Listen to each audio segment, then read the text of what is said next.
Good evening, teachers. I'm Dr. Snehil. With me is my team, Dr. Dinesh and Dr. Arnab. We are DNB fellows in Department of Cardiology, are in Tagore Hospital. Shall I start, sir? Yes. Okay. Sir, I'm presenting a case of 1-year-old male child was referred to our hospital with chief complaints of bluish discoloration of skin and mucous membrane since 3 months of age. I'll start my history right from his birth history. He was born out of non-consanguineous marriage, was a full term normal vaginal delivery, cried immediately after birth. Birth weight documented at that time was near normal, 2.8 kgs. Informant was mother, source is reliable. Child was asymptomatic for first 3 months, and then one day mother noticed that after waking up from sleep, child started crying vigorously, and there was increase in bluish discoloration noticed by the mother in the lips, oral mucosa, and in the digits. At that time, mother calmed the child down, and after 7 to 10 minutes, child calmed down, and this bluish discoloration disappeared. There was no medical attention sought by the parents at this particular point of time. There was some bluish tinge, which on putting forward the leading question to the mother, she is able to appreciate.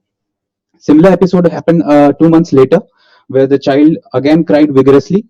Similar kind of episode, and this time again there was a bluish tinge, which was appreciably noticed by the mother. On putting forward the leading question, mother told that this bluish discoloration used to subside whenever the mother used to take the child on her lap on either the shoulder or in a cradle position, and this bluish discoloration used to subside. But after the second episode, where mother noticed that this episode was associated with some respiratory difficulties, where the child started taking respiration vigorously and in increased rate, they contacted a medical practitioner. The medical practitioner examined the child and told that there is some cardiac ailment and referred the child to a tertiary center. Some investigations were done in the tertiary center, and child was advised surgery and was referred to our hospital for further management. There is no history in the form of recurrent lower respiratory tract infection since birth. There is no history of feeding difficulties, profuse sweating, or diaphoresis. There is no history suggestive of any suck rest suck cycle. There is no history of syncope. There is no history of uprolling of the eyeballs. There is no history of seizures or weakness of any limb. There is no history of fever.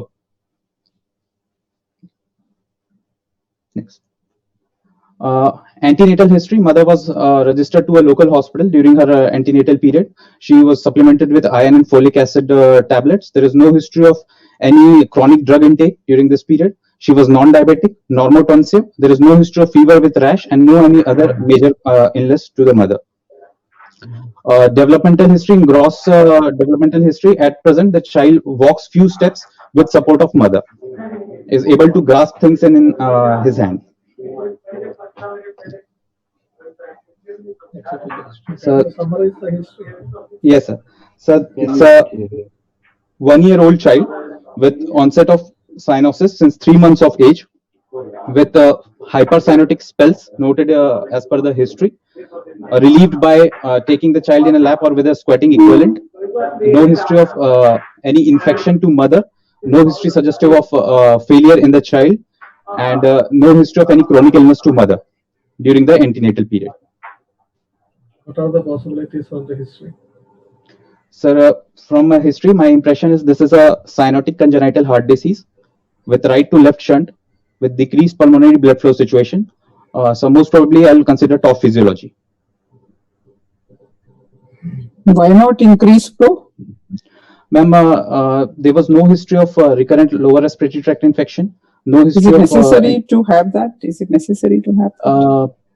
Ma'am, not necessary, but ma'am, the increased pulmonary blood flow situations are quite eventful in childhood. There will be feeding difficulties. There will be profuse sweating. Child will be irritable in recumbency. So all these things were not there. What about weight gain? Ma'am, weight gain. Mother said that child was lean and thin. Birth weight was 2.8 kgs, and at 1 year, his weight is around 6 to 7 kgs, ma'am. 7 kgs. So is that you would have taken his weight, no? Yes, ma'am. Anyway, what is the weight? Yes. Yeah, 7 kgs. About 7 kgs. So what do you expect the weight to be at 1 year of age? Ma'am, for around 10 somebody kgs. born with 2.8 kilo. 9 to 10 kgs, ma'am. Yeah, it's usually not necessarily 10 kg. It's 3 times or little more than 3 times the birth weight usually. So he is definitely underweight compared to what you expected him to be. Yes. So that is not usually a feature of reduced pulmonary pressure, usually, unless it is deep Yes. cyanosis. So Yes. that's why I asked that you have totally ruled that out. That is my question. Yes.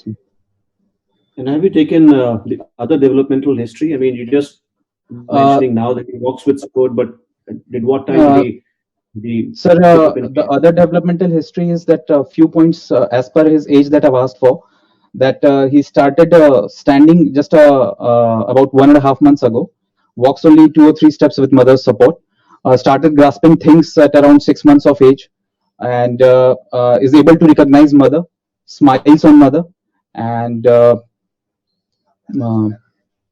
No, and I was just curious. Yeah, I was just curious. How do you take a history of a syncope in an infant? Sir, I asked mother whether during this episode of cyanosis or the cyanotic spells, so-called cyanotic spells that child was having, whether there was any uprolling of eyeball and sudden flaccidity of the limbs You or mentioned looseness in the limbs. It's That is generally not Yes. syncope, So, you mentioned syncope. I mean, Yes, I mean to say the loss of posture, transient loss of posture when the child was crying during those episodes. So that is more like loss of consciousness rather than saying it's syncope. I hope you know the difference between the two. Yes. it's just the point that in your examination, be very conscious of the words that you are using. Okay, sir. Don't use loose terms. Okay, sir. So you think it is a top leg physiology? Yes. Tell me, what are the chances of a cyanotic child of being tetralogy at 1 year of age or at 3 months of age? If you don't examine, if you just see the child as cyanosed, developing at 3 months of age, statistically, how many of them are likely to be tetralogy? Ma'am, it is one of the most common cyanotic congenital heart disease. So, which is the most common cyanotic heart disease at birth? At birth, ma'am, tetralogy of Fallot. Are you sure? Cyanotic at birth. Cyanotic at birth will be transposition. Yes, transposition is more common than tetralogy at birth. But you're right, at 1 year, it takes over, tetralogy takes over. But at 3 months, it could still be other diseases. Yes, ma'am. But yes, 1 year and above, it's, sorry, go ahead. I mean, VSD with pulmonary atresia can be there. Oh, you mean VSD pulmonary atresia developing cyanosis at 3 months of age? When do they have cyanosis? Earlier onset cyanosis. When? Early means when? Ma'am, as the PVR falls from 6 months. It has nothing to do with PVR. 6 weeks. 6 weeks. Sorry. Why 6 weeks. should PVR? Why should PVR? Yes, why do you care about PVR in VSD pulmonary atresia? There will be no flow across the pulmonary artery. Yes. Yes. So. Yes. So, ma'am, cyanosis will be early. Yes. It is the cause of cyanosis on day 1. Yes, ma'am. As soon as the PDS tends to constrict, patient becomes blue. Are you sure the history that you have described is a cyanotic spells, or it is just the cyanosis increasing a little bit on crying? So mother was able to recall that whenever the child used to get calm, this bluish tinge used to subside. She used to take the child in a cradle position and over her lap, and during those phases, the bluish discoloration subsided as the child calms down. What happens whenever a child exerts little bit? What happens usually? The cyanosis comes down or increase or what? So whenever child exerts, cyanosis will come up. So what is precipitating these spells? Ma'am, any form of exertion to child, like crying, defecation, feeding, or waking up from sleep. The vulnerable respiratory center is the most appreciated pathophysiology. So there will be increase in heart rate, increased cardiac output, increased venous return, and that will increase right to left shunt. So the cyanosis will increase, and also you're right. In this particular patient, yes, ma'am. You said that he had one episode, then another episode came 2 months later. That's what you said. Yes, ma'am. In between, the intensity of the episodes, the severity of two episodes were severe, where mother noticed that the bluish discoloration is increasing, and in between, she noticed that there was some bluish tinge to the child. So even in between these two episodes, patient was cyanosed. Cyanotic. Yes, ma'am. Okay.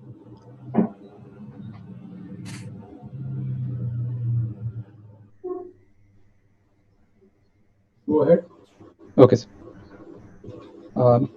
Moving it with general examination. Child is conscious, cooperative, sitting comfortably with mother. Length is 60 centimeter, weight is 7 kg. Both of them are lower as per the age of the child. Conjunctival suffusion is present. There is cyanosis, grade 2 pandigital clubbing. There was no pallor, no icterus, no lymphadenopathy and edema. Pulse was 104 beats per minute, regular, normal volume, no specific character, no radio-radial or radio-femoral delay. Blood pressure was 84 by 16 right arm and 88 systolic in the lower limb. Saturation taken were 86% in the upper limb and 87% in the lower limb. No significant difference. And apart from there was no dysmorphic features noted in the child.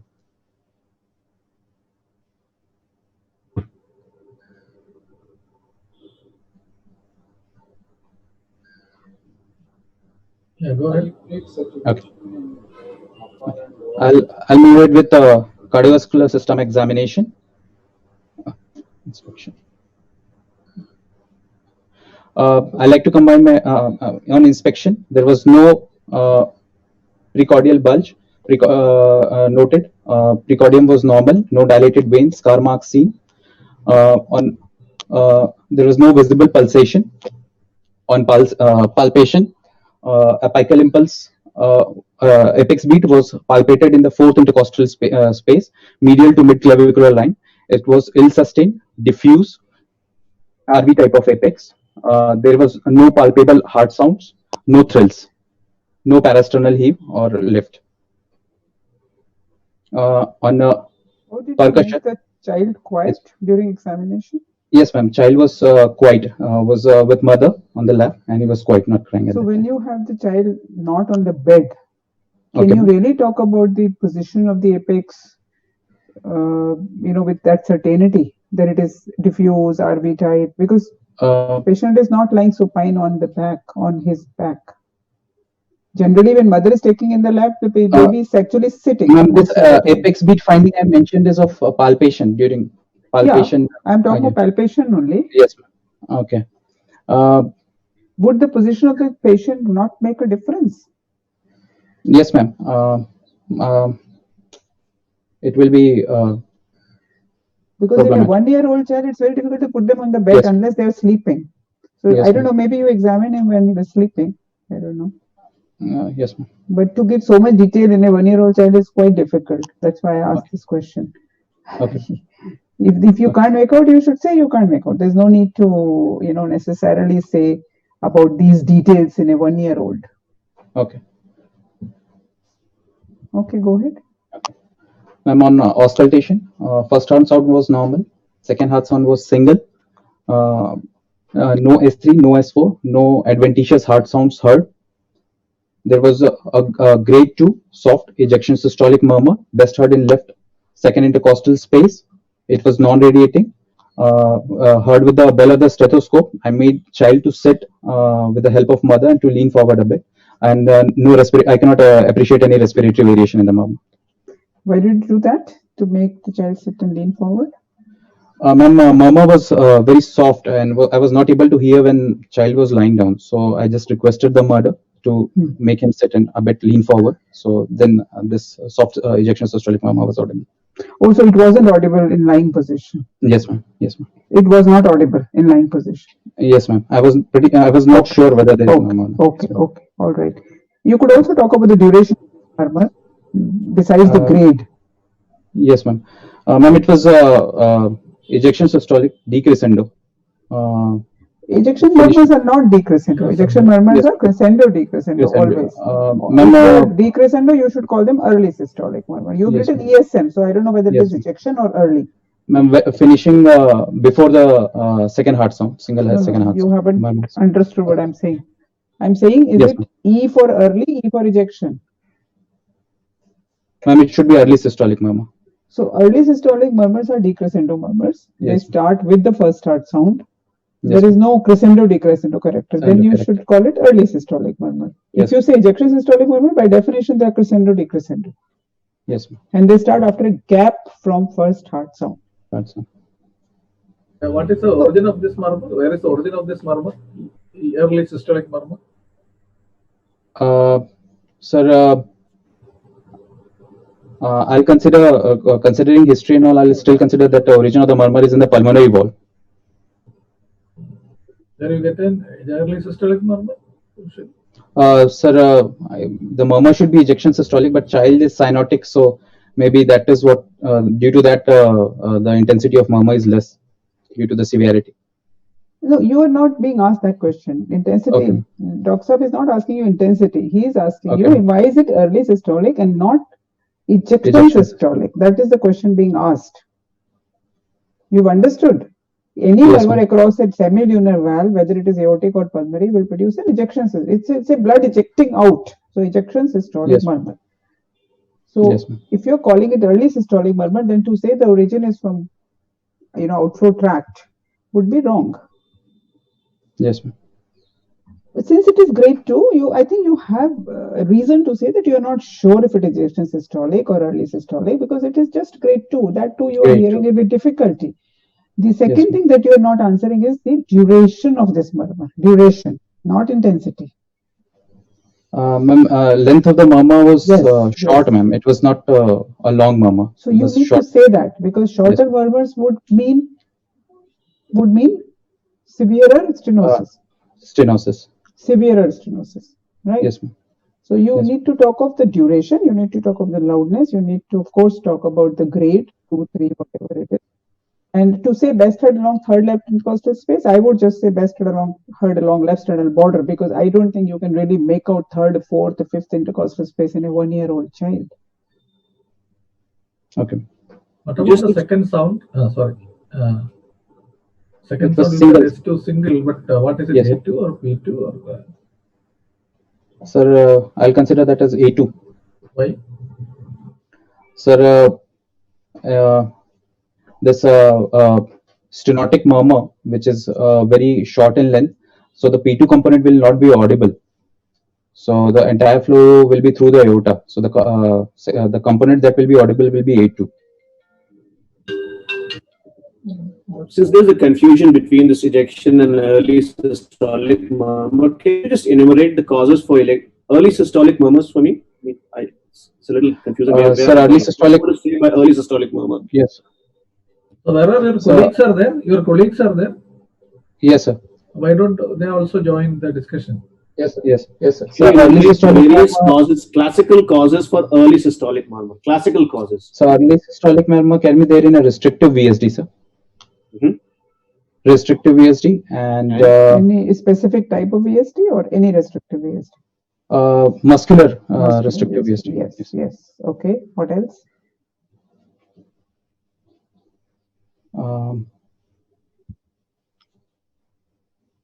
There would be 4 causes. In a mild MR, sir, mild to moderate MR. PR, Can- MR. And Mild MR or acute MR? so acute MR or so also sir, low pressure TR Yes. can have a early systolic murmur, Yes. and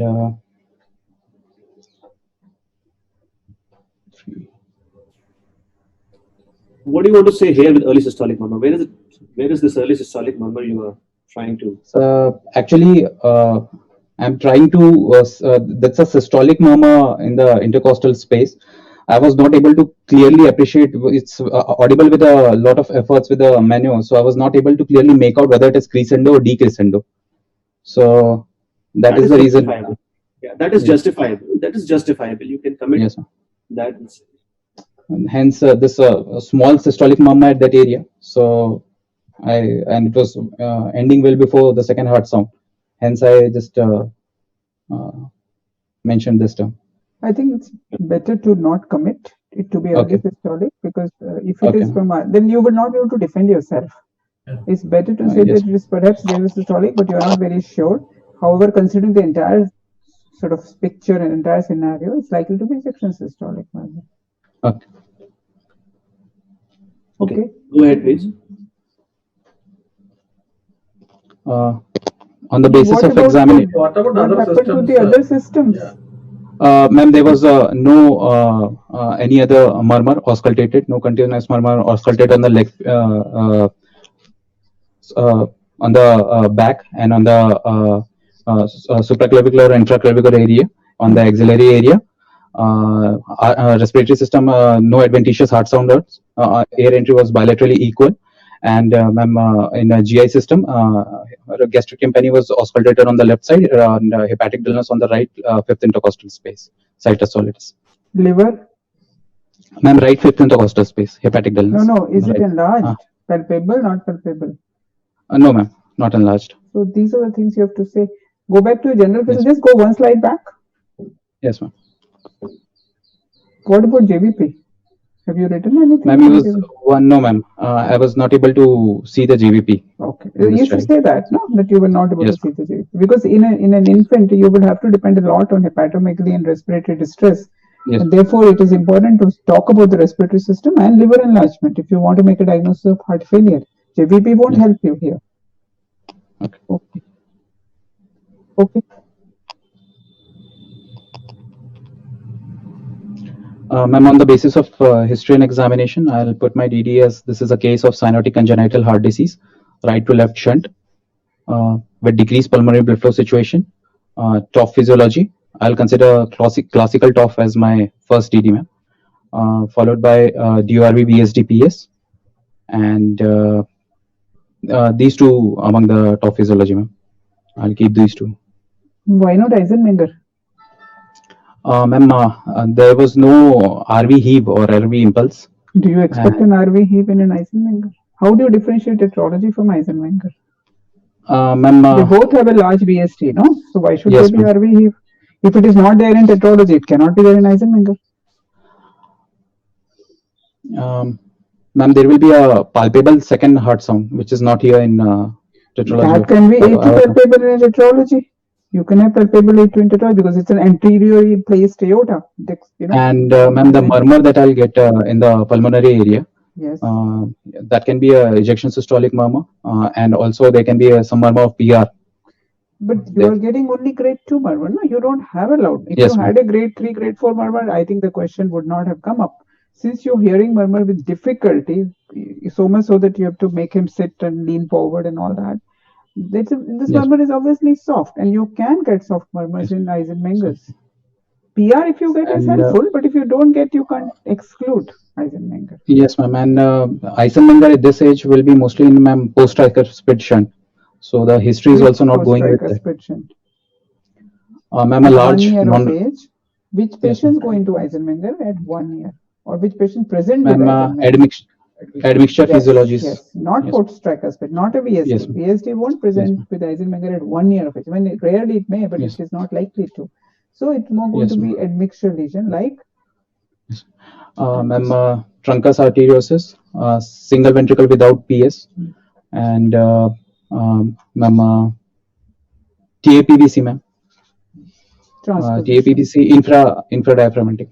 Infradiaphragmatic And- won't survive to 1 year. Yes, ma'am.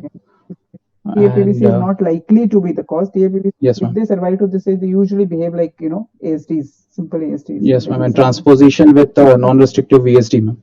That TGA, can be. yes, TGAs can go Yes, into Eisenmenger, with VSD truncuses can go into Eisenmenger, even AV subdural defects can sometimes go into Eisenmenger. So Yes. you don't have a history of congestive heart failure in early infancy, so you can exclude those causes. But Eisenmenger, when you have a very soft murmur, you should not rule it out altogether. That's what I mean. Okay. Okay. So Ma'am, where is I'll your begin with diagnosis list? List Ma'am, of diagnosis? I haven't made the list, ma'am. I just kept it for So discussion. you just thought of tetralogy and DORV? Yes. Yes, ma'am. No other. You don't want to consider. Ma'am, on the basis of examination, I ruled out few other conditions like Like Which are the conditions you Ma'am, ruled out? sir, Conditions like you ruled out. sir, in transposition, there will be a palpable second heart sound due to the anterior placement of the aorta. So I was I not think getting these it, are and also very, very soft points. I don't think you can put so much money on it saying that you will rule it out. A palpable second heart sound and transposition is not necessarily, see, if it is there, it helps, but not being there doesn't take it out. So you should not be ma'am, dogmatic about it. You can have second heart sound palpable in so many other conditions. ma'am, on percussion also, the resonant node was there in those intercostal spaces. So what does it tell I you? was ruling out anterior placement of the aorta. No. Hence, I ruled out I think in a transposition, the pedicle is so narrow that second intercostal space is going to be resonant. In transposition, it is antero-posterior placement of aorta and pulmonary artery. It's not lying on the left side. I think you're confusing with L transposition. Yes, ma'am. Ma'am, whether it's CCTG or DTTGA, ma'am. So I CCTG, consider you that may use that argument that second yes, ma'am. intercostal space is resonant, but for TJ you On can't the use left, that argument. ma'am. Yes, ma'am. But there was no pulsation on the right side. Why should there be pulsation on the right side? Everything is behind sternum. I Yes, told you they're anterior posterior. That's why you have that and narrow pedicle agon side appearance. You don't have any outflow on the right or on the left. They're all under sternum.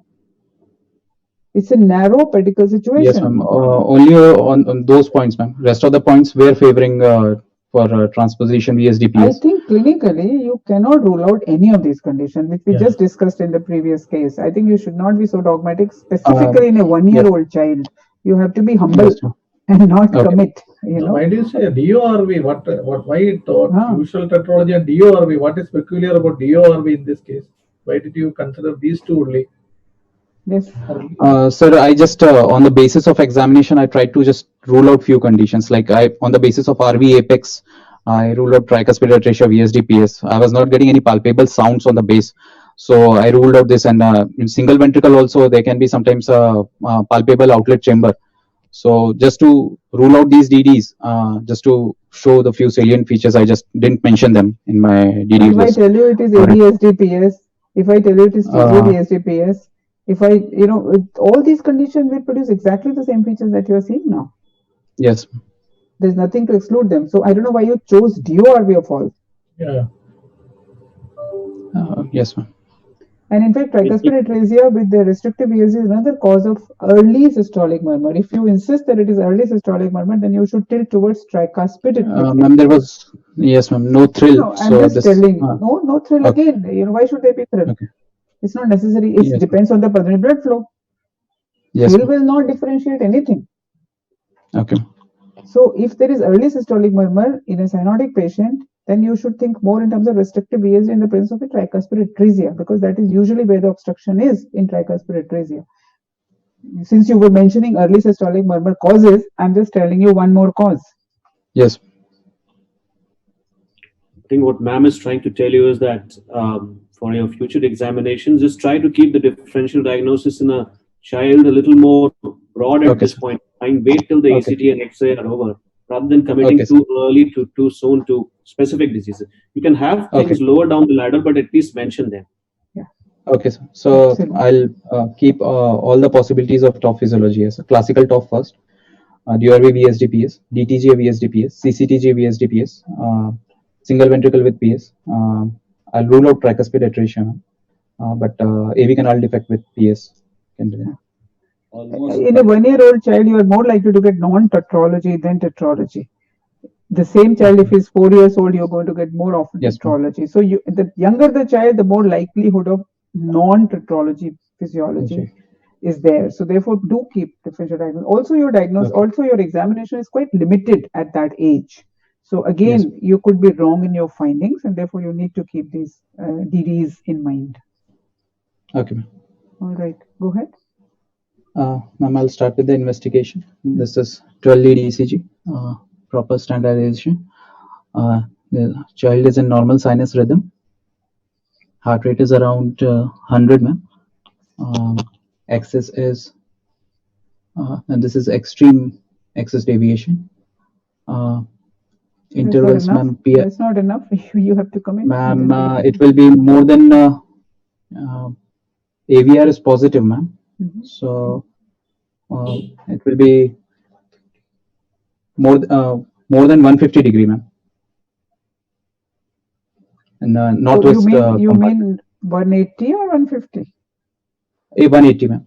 Yes. More than 180. It's getting into that northwest. So once it gets into northwest, you have to decide whether it's extreme right or it is a left excitation. How do you decide that?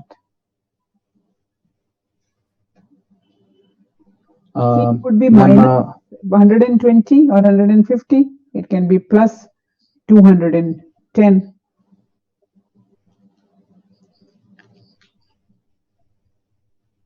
So your friends, can they help? Ma'am, the RV forces are there, ma'am.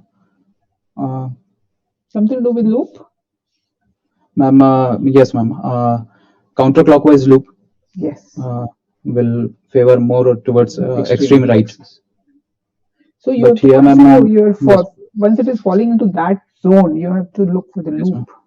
I mean, it's not 100% true, but that helps. Yes, ma'am. Okay. Ma'am, there is late transition in precordial leads, and ma'am, I can see a small Q in a very small Q in AVL. There is no Q in 1. PR interval is around 160 millisecond. Yes, four small ones. So 160 millisecond. There is predominant R wave in lead V1, and there is no transition, predominant S wave in V5, and ma'am, also the P waves in lead 2 is, ma'am, it is predominantly RA, not more than around 2.5 millimeter, 2 to 2.5 millimeter. So how does this ECG help you? Ma'am, the late transition, predominant RV forces. In your differential diagnosis, yes. Does it help you to narrow down? Yes, ma'am. Ma'am, which one do you like? With this, ma'am, TOF I'll exclude. And tricuspid atresia and morphologic single left ventricle morphology with LV morphology. Depending upon the outlet chamber, ma'am, they can be ruled out. AV canal defect with PS can be ruled out. So what is ruled in? Ma'am, DRV VSD PS is still a possibility, ma'am, and there is no Q waves here in lateral precordial lutes. TGA can also be a possibility, ma'am, but you say TGA or CTGA? Which one are you talking about? Ma'am,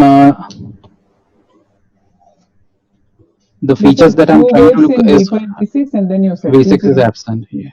CCTGA. CCTGA. Okay. Yes, and TGA is still a possibility. Yes, ma'am. TGA, DORV, PSDPS are the two strong possibilities after the CCG. Tetralogy is very unlikely. Interrupting another 5 minutes. Okay, X-ray. Okay. This is just X-ray AP view. Film is very highly overexposed, ma'am. Slightly rotated towards the left. I'll first comment on the pulmonary vascularity, ma'am. There's decreased pulmonary vascularity, although the film is overexposed. About cardiac chamber, ma'am, I can't comment upon the apex. Talk about the situs also. Yes, ma'am. Situs is soletus, ma'am. Fundic shadow on the left, liver is on the right. And ma'am, I cannot see a narrow vascular pedicle. Is there a cardiomegaly? What do you say? Ma'am, this is a AP view, but if we calculate, this will be roughly, ma'am, will be around 0.5 to 0.6. Is it okay for a child? Sir, it should be more than 0.6 for a child. But since it's a AP view, we usually take 0.55. 6. At 1 month, we take 0.6.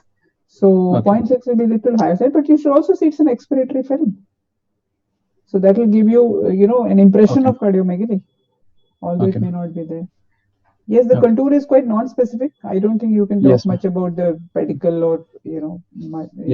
But yes, oligemia with practically no cardiomegaly. Okay, let's look at the echo. It's not helping you to narrow down the diagnosis. This is subcostal view. Subcostal for situs, ma'am. Aorta is to the left of the spine, color flow showing pulsatile flow. IVC is on the right. This is situs soletus. This is IVC draining into the RA. Again, subcostal view. This is parasternal long axis view.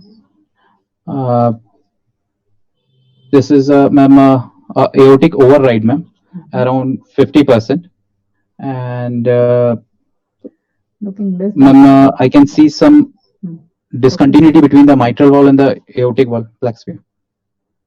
What it suggests? So this goes in favor of DORV, and there is a perimembranous large VSD. I think in the presence of tetralogy and all these situations, we don't call it perimembranous. Better to call it subaortic. Yes, ma'am.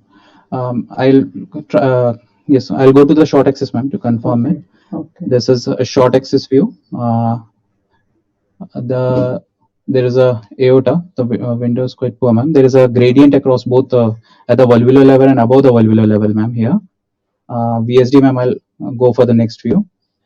This is again a subaortic view. There is a deficit in the from around 10 o'clock to almost 11 o'clock position, or 9 o'clock to 11 o'clock position, that goes in favor of perimembranous VSD, ma'am, the site of the VSD.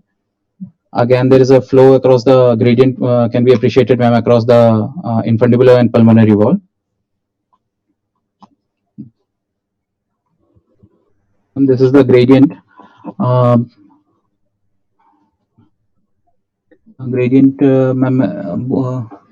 we can see both valvular and there is some overlapping jet, ma'am. I'm not sure, but gradient is definitely more than 64. Velocity is almost 4. Gradient and your clinical findings, do they correlate?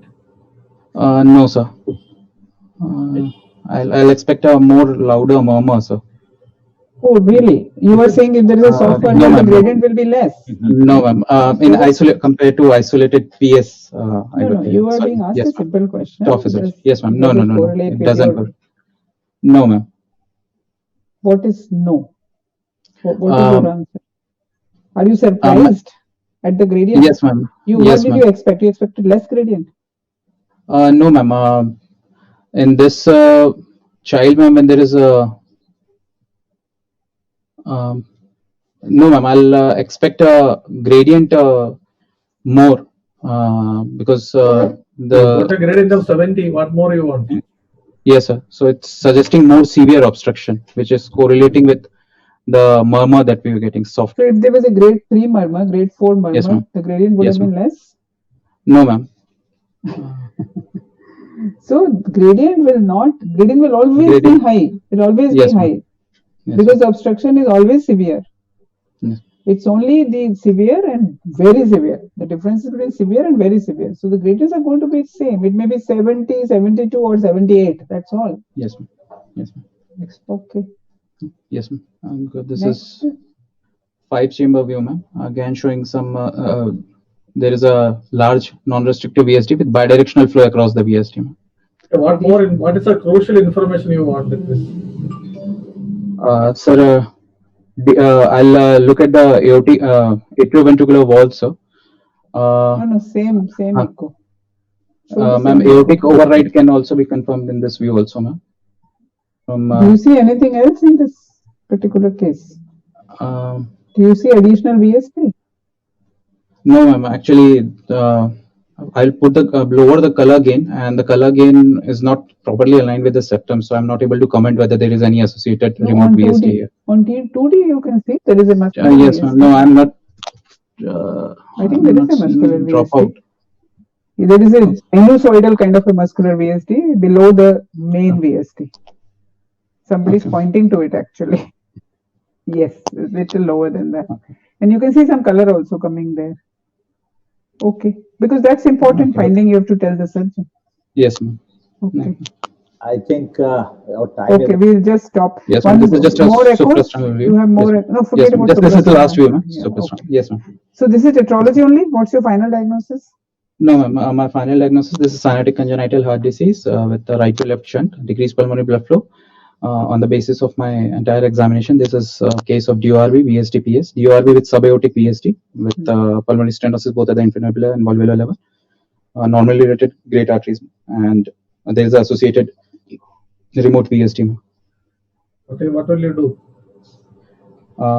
Sir, I'll do some imaging before subjecting child for surgery, sir.